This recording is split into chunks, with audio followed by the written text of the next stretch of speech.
Uncle Mark.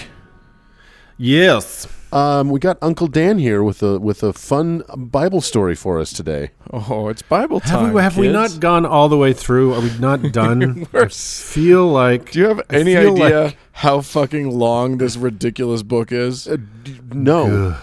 I'll tell you how long. Interminable. It's so long that they have to. You can't find a version of it printed on regular paper. They all, you know how it's all that super thin paper? Yeah, is that real? That's because you can't find. That's because they don't want it to look as thick as it actually is. That's right. It's like a third the thickness of. It's like a microfiche. It's like a third the thickness of. A bunch of millennials are running to their dictionaries right now, but it's like onion skin. It's super thin. It would be It'd be 3 times thicker. Right. It's why you can't use a highlighter. You got to use like a little red pencil. Oh my because God! It'll bleed straight through. Who has marked up a Bible and Book of Mormon with red pencil for years, had no idea. I didn't know that. Yeah, it's because those pages are stupid. Anyway, can you imagine the size hotel drawers would have to be? Well, it's just the bed. You've got one drawer, just a duvet over a Bible. I mean, they don't do phone books anymore, so I mean, maybe a Bible would be okay at that size. Oh, yeah, it's like you can actually buy a family Bible. You know, the big one that you used to have in the living room that had pictures in it, on the little stand. But it's bigger than a phone book. Yeah. Also sending millennials running to the dictionary, which is not even a thing anymore. Uncle Mark signing off. Uncle Mark has now aged out of the program, I'm afraid. I'm going to Carousel in Logan's Run. Once again, millennials, you don't know what that is. Goodbye. What are we talking about? As is my wont, I went and looked up one of the classic stories of the Bible that everybody loves to tell, including the actual Christians. Again, I am not telling the stories that the Christians hide away in the back of the book so that no one sees them. These are the books. These are the stories that they're proud of. And today, we're going to talk about wise King Solomon. I'm sure you guys remember. There's the Christmas Carol. Dun, dun, dun, dun, dun, dun. Is that the one? It's catchy. It's good. It's delicious. Solomon was the son of David. Right. We all remember. We've talked about King David and how great he was. Solomon's mom was the lady that David. Probably raped, but certainly definitely raped. She was already married when he peeping Tomed her in her bath and then demanded that she come over and fuck him. And then he had her husband killed so that he had free reign. It's the world's first rom-com. It's delightful. Yeah. But just remember that rape is more recent a construct than the railroad. Right. So it's not really applicable to the Bible. Yeah. Okay? Well, yeah. But she was another dude's property, and he stole her. So at least we've got theft on his plate. But we're not talking about David. We're talking about him and Bathsheba. They had a kid named Solomon. Now, yes. So, 1 Kings is where all of this begins. And 1 Kings starts with... chapter 1 of 1 Kings is Solomon's sort of half-brother, because David had lots of ladies. So Solomon's half-brother declares himself the king. David had a lot of ladies after he had a boyfriend. So right. Yeah, exactly. That's cool. I'm not about definitions, but I just want that out there. All play around in college. Everybody's got that one guy in their background. And it's always named Jonathan. That's weird. Anyway, it's a pretty queer name. It's a queer name. What do you want? Fucking queer.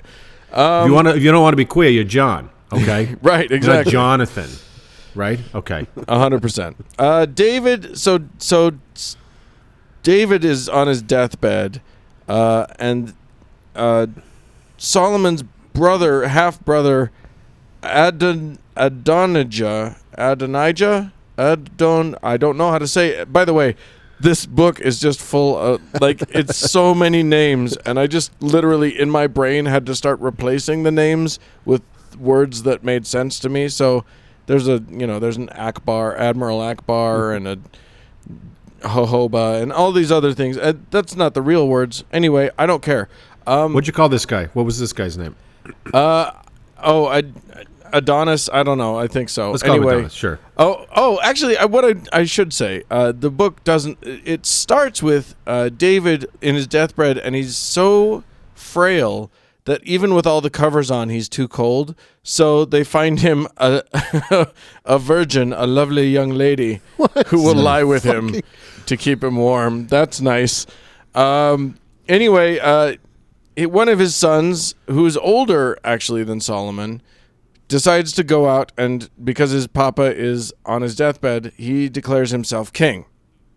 At which point, Bathsheba comes in and says, "Hey, didn't you promise it to Solomon? What about that? Why is this guy running around calling himself king?" And he's like, "Oh, what the hell?"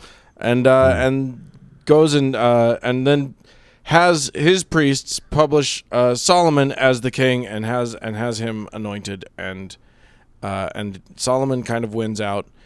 And then 1 Kings chapter 2, Solomon has taken over.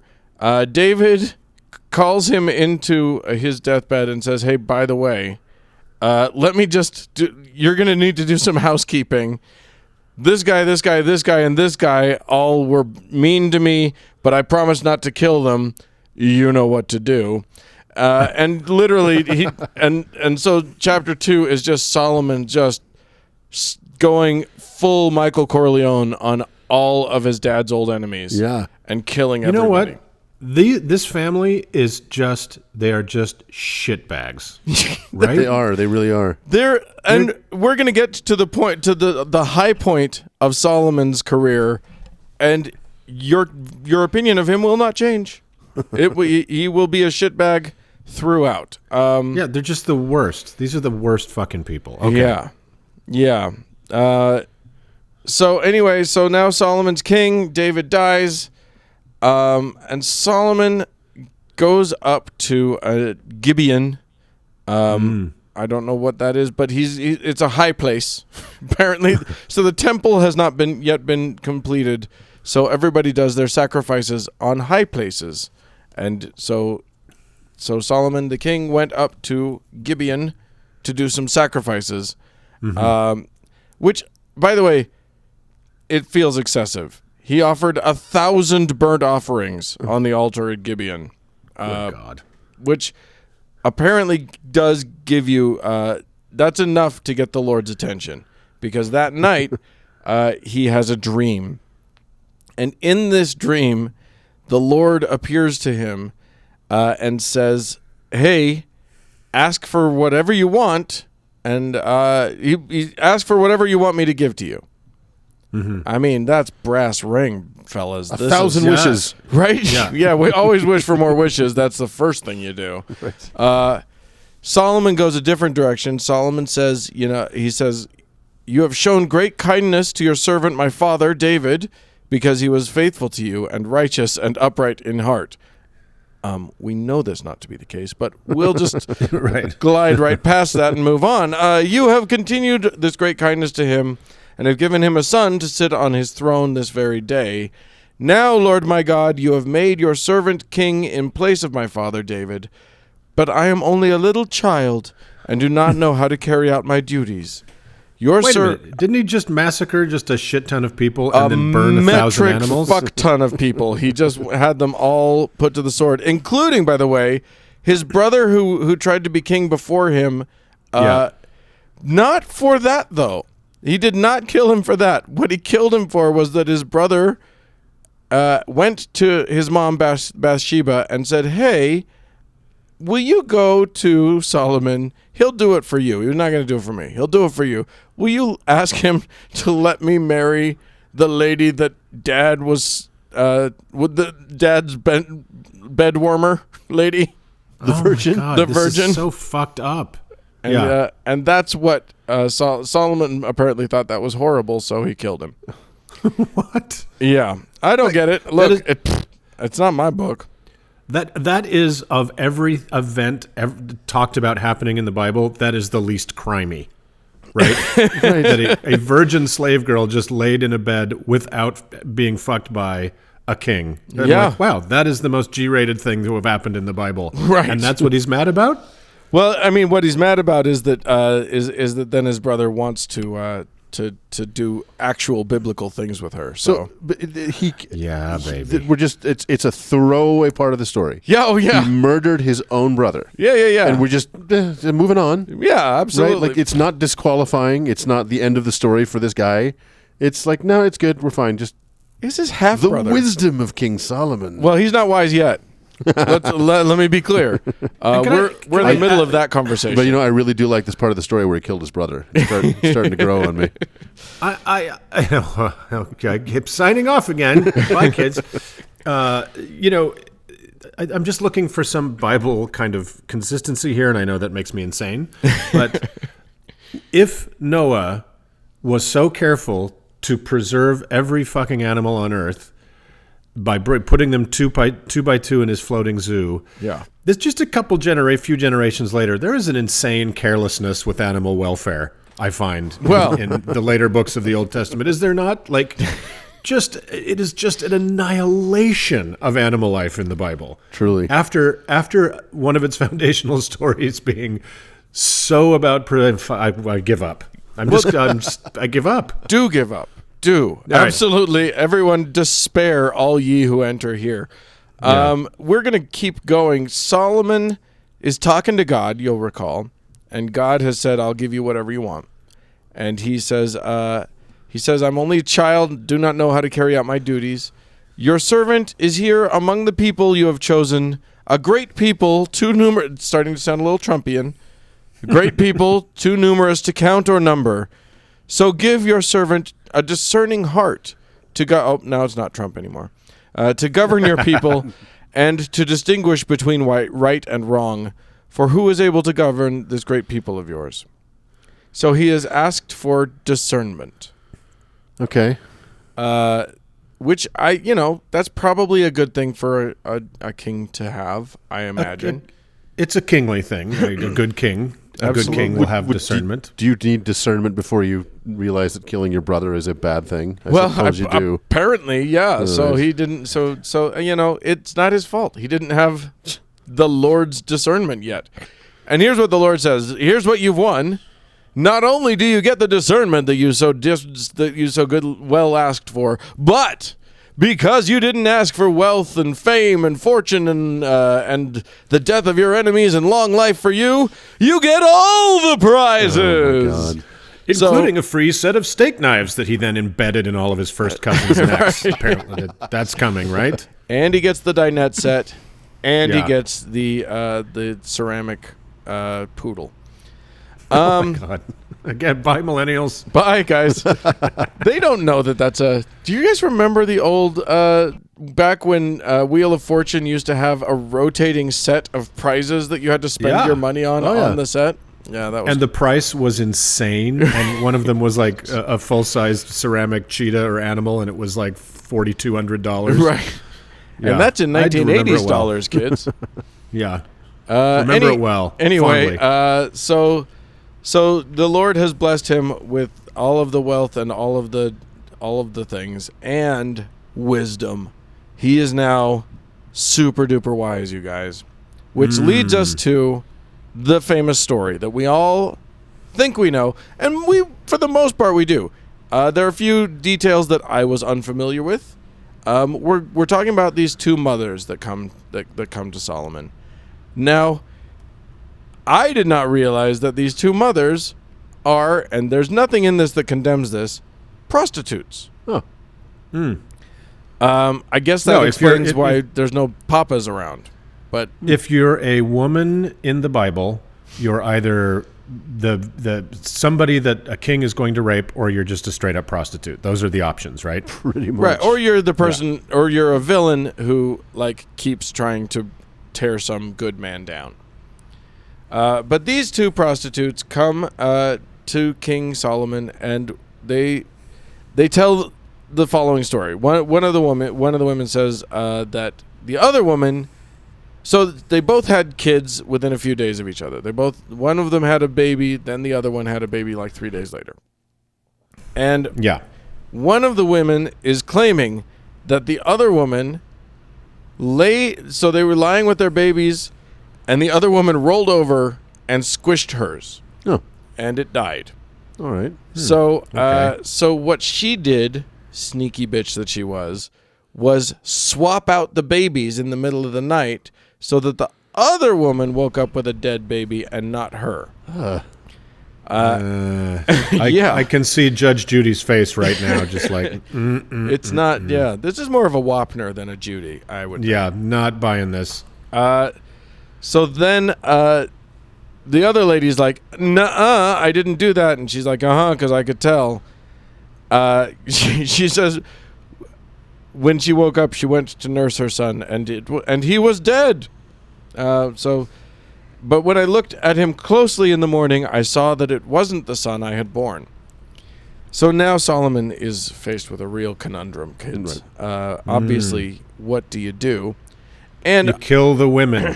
right? They're just prostitutes. They're women in the Bible. They don't matter. And then you keep the baby because that's property. Quick question, Dan. Did Yo. they have names? They do not. Yeah, of course not. Okay. No, of course. That would be silly. As Doug says, the pattern holds. So, we all know this part of the story. I hadn't thought about it. You know, you don't think about it when you're told as a child that this represents the pinnacle of wisdom, which, Yeah. by the way, the Lord said He was going to give him discernment, the likes of which would never be seen again on this earth. And here's how that plays out. He calls for a sword, as you know, and they bring him a sword, and he says, cut the living child in two and give half to one and half to the other. Now, as we all fucking know, there's literally no one on this planet who would be like, yes, do that, Right. and we'll each take half of a dead baby. Right. That's never, ever going to have happened. That's impossible. Right. If there are humans involved, what they would say is, oh my God, you monster, and Call- scream and maybe try to run away. Call the police. Right. Right. And of course, we remember this most famously from when it was celebrated in episode 123 of Seinfeld, right? Where where Newman decided the only solution was to cut the bicycle in half. Right. and so okay, so the plausibility is now dead for the Right. rest of this story because we know for a fact nobody would be okay with that. Right. But in this story, in the stupid Bible, one of the wives goes, sounds fair. I like it. I mean, My God, yeah, I'll Deal. take half a baby. which half do I get? Right. And then the other mother goes, no, wait, give her the baby, just save its life. And Solomon wisely then knows that she's the true mother because she wanted to save the baby's life because this story is stupid. Stupid.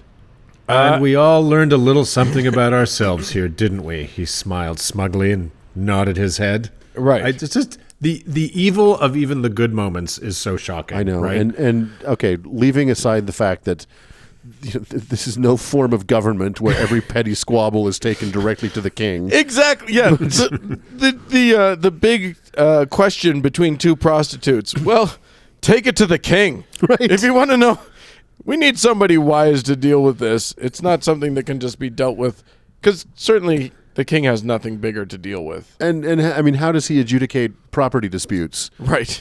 You know what I mean? Like, right. We're going to cut the land in half. Oh, I like that. No, what? Oh, man. No, so You do not want to go to him with any bris-related disagreement. It's just going to end with nobody being happy. cut the penis in two. And Except give Yahweh. Half to anyway. although divorcing parents of Siamese twins probably found this very useful. Yeah, right. What with the cost of healthcare being what it wasn't. So when I'll give you the last verse of 1 Kings chapter 3. When all Israel heard the verdict of the king heard the verdict the king had given, they held the king in awe because they saw that he had wisdom from God to administer justice. All Israel is stupid. Yeah. Jesus. Doug said it. Everybody. This doesn't speak well for ancient Israel. Ancient. No. Yeah, yes. Israel. The Jewish state of Israel is an amazing ally to the United States. Is the red dot still on my forehead? Anyway, from these there, emails are going to be fantastic. From there, nothing happened. That is the whole of that story. Solomon then goes on to, like, the next chapter is just about naming officials and governors, and it's boring as sin. And so that's it. That's the whole story of Wow. the two mothers, the prostitutes, who end the such wise ruling. And to your point, this is a story we were taught as children, Yeah. as Right. toddlers. Yeah. I remember distinctly my mother, a very intelligent woman, Right. telling me this story of this wisdom. Wow. And now when I think about it, I'm like, no. It's a horror story. These are both mothers, both of whom want a child, and one of them, her answer is, yeah, that sounds fair. Yeah, I get the top half, yeah? And again, Go like for I was it. saying before, even the horror of the parts of the Bible that are basically considered the good parts. Here's a guy saving a baby, but in order to get there, it's just ghastly. Ghastly. And if anything else, it's like, look, this is when this thing was written. If any of these stories are true, and who knows what fucking portion of any of this garbage is true, this is not anything to emulate. There's nothing from that time, Exactly. right? Right. That except maybe wine and lute music that is worth fucking visiting in the modern world again. There's just nothing there. Well, the other thing for about us this to learn story- lessons from. The other thing about this story is that once it's heavily publicized, even if this trick actually worked, which it didn't, I can't emphasize that enough, but even if this trick actually worked, once it's publicized, it doesn't work ever again. It's a ruined trick. Everybody now knows the correct answer. Exactly. So there you go. The wisdom of Solomon, gentlemen. Enjoy your Bible. Yeah, let's throw it in the wood chipper and move on. Moving on.